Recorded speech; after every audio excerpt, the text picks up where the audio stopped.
يسر لي ميسر العسير ما اختاره لي بلا مسير ولا داعين لسواي مدبرا بما على يدي يدوم دبرا ci teewaayub kilifa diine yu bare bari ci lañ doon amal bés bu màgg bile te muy fàttaliku ak di ñaanal jàmbaar ja di Serigne Cheikh Ajara Mbacke gannaaw ba mu jotee ndigal ci Serigne Touba Cheikh Ahmadou Bamba Khadim Rasoul mu santoon ko ngir muy taxawu bés bu màgg bii diirub ab dundam itam Serigne Cheikh Ajara Mbacke doonoon ko fonkoon bés bi lool ba bi ñu ko mujjee gis ci saahir itam njabootam gi wéyal nañu ndigal lu am solo loolu yi bàyyi ko woon ci Serigne Touba Cheikh Ahmadou Bamba Khadim Rasoul di taxawal ak di màggal bés bile alxames fukki fan ci weeru novembre atum 2022 njaboot gi doon feddali ndigal loolu di màggal bés bu am solo bi ci Touba Gare bu Ndaw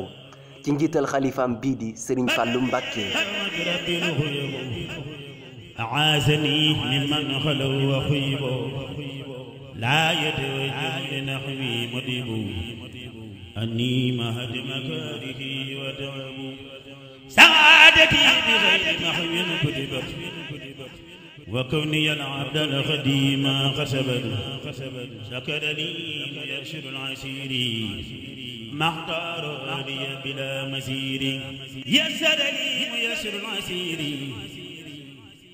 ما اختاره لي بلا مسير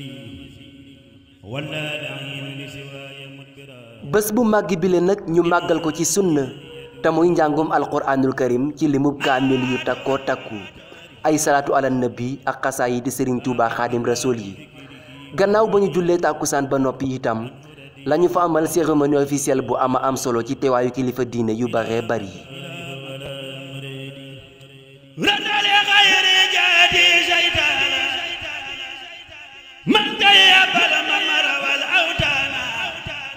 لغير جاد العين يسوق لخيرنا المعين هديتي من الإله والنبي كليتي صفت وسوف تنبي توفيق هاد قال والإلهام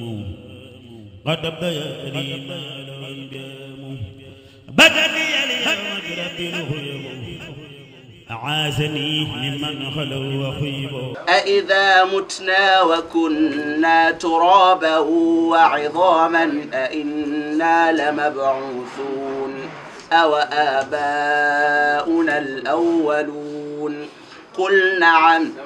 نعم وأنتم داخرون فإنما هي زجرة واحدة